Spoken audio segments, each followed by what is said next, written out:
সভাপতি এই ভোট চুরি করেছে কেন প্রধানমন্ত্রী জবাব চাই, জবাব এই বিজেপি গুন্ডা রাকেশ সিং বিধান ভবনে হামলা কেন করলো বিজেপি রাজ্য সভাপতি জবাব চাই, জবাব এই রাকেশ সিং কংগ্রেস পার্টির অফিসে ভাঙচুর কেন করলো শুভেন্দু অধিকারী জবাব চাই, জবাব এই বিজেপি গুন্ডা রাকেশ সিং বিধান ভবনে হামলা কেন করলো বিজেপি রাজ্য সভাপতি জবাব চাই, জবাব মোদি হটাও এই বাংলা সংবিধান বিরোধী দলনেতা ঠিক ঠিক ঠিক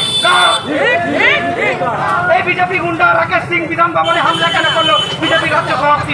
আজকে রাহুল গান্ধী আন্দোলন করছে আর বিজেপি যে চুরি করেছে এটা প্রমাণ হয়েছে।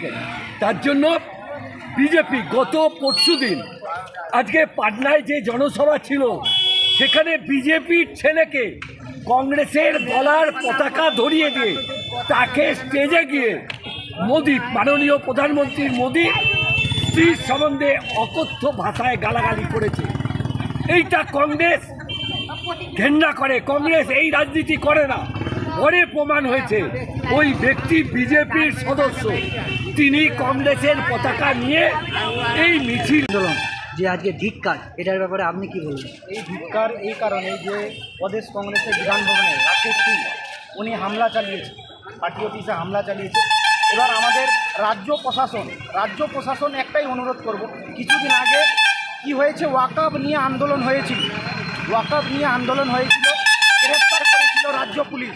কিন্তু আজকে সংবিধান বিরোধী রাকেশ সিং উনি কি করেছে, পার্টি অফিসে গিয়ে হামলা করেছে। আজকে প্রশাসন ওনাকে আইনি আওতায় আনেননি কেন? আমার কাছে প্রশ্ন এটাই। এটা কি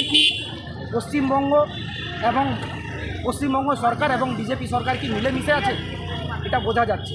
কারণ আজকে সংবিধান বিরোধী যে আজকে পার্টি অফিসে গিয়ে হামলা করেছে তাকে গ্রেপ্তার কেন করেননি প্রশাসন? আমার কাছে এইটাই জবাব এবং এইটাই প্রশ্ন।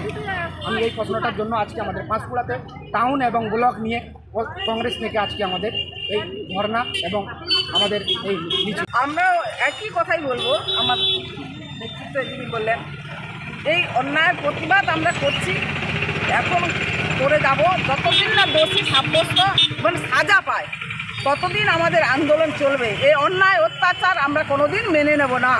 আমরা অন্যায়ের প্রতিবাদ। গান্ধী রাহুলজি ভোট চোর গদি চোর এই যে স্লোগানকে নিয়ে বিহারে যাত্রা শুরু করেছেন, তাতে করে নির্বাচন কমিশনকেও উনি দুষেছেন যে নির্বাচন কমিশন 65 লক্ষ লোককে ভোট থেকে বঞ্চিত করছে, ভোটার লিস্ট থেকে বাদ দিচ্ছে। আমাদের রাহুলজি বলছেন যে লোক তার কাজের জন্য পরিযায়ী শ্রমিক